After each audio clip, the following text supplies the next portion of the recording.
in your journey from a young leader to today's position, the Secretary of the United States of America, what were the advantages or disadvantages you got being a woman, or were there any even? Thank you. Thank you. Well, I think that it is exciting to see the opportunities for women opening up in many places around the world, not just in my country, and here in your country, as I see more and more women taking positions of responsibility, not only in politics and government, but in academia, in the professions, in civil society, in business. That's been one of the changes that I think has helped Bangladesh, to go back to Muni's question about soft power.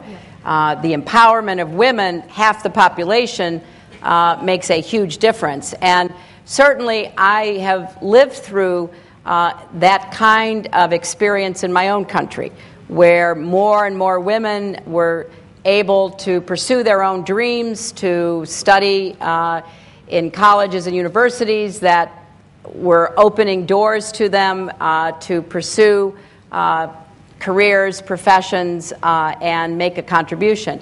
In my own case, I have always believed that you have to get a good education, which all of you are doing, to equip you to make the best decisions for yourself. You cannot expect to be able to advance in your own chosen path if you are not prepared. So the first advantage I had is I had an excellent education.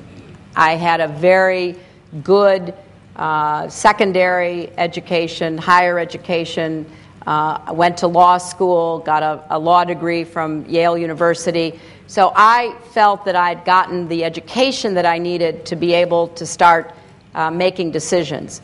I think the second advantage, which really has stayed with me my entire life, is that I had a family and I had parents, both a mother and a father, who encouraged me and who made no difference in their encouragement and expectations for me, their daughter, as they did for their sons.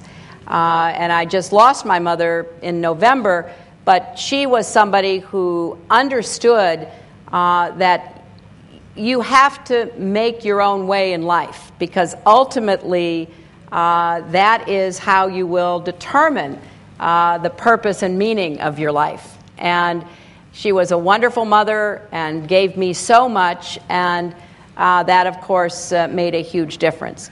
I think the other advantage is that I was determined, I was healthy, I had a lot of stamina, I had a thick skin, and therefore, as I went through various phases of my life and had people tell me from a relatively young age that girls didn't do that, or girls shouldn't do that, or you can't have that scholarship because that's only for men, or you can't go to that program, I just kept going, and luckily a lot of those obstacles have been eliminated in my country.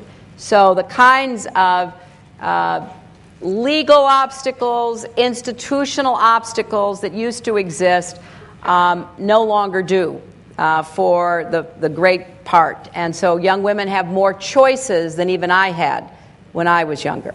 So I mostly see advantages, but that doesn't mean that there aren't problems and that there aren't challenges and that there doesn't remain a double standard. Because I don't want to mislead you. There is a double standard. There's a double standard in every society, yes, including advanced societies, that I live in or that, exist in Europe and elsewhere.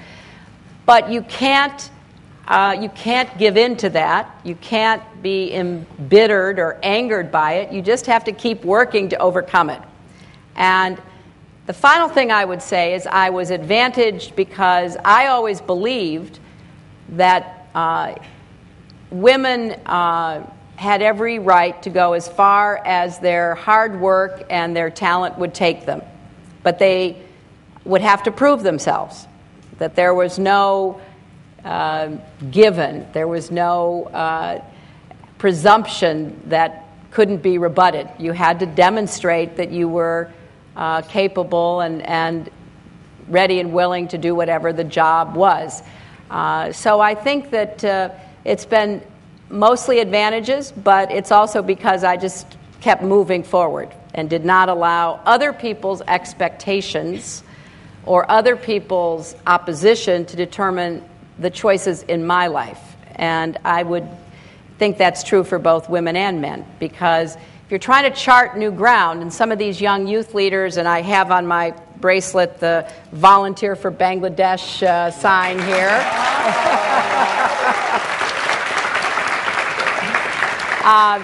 You're trying to create something for your country that is kind of new.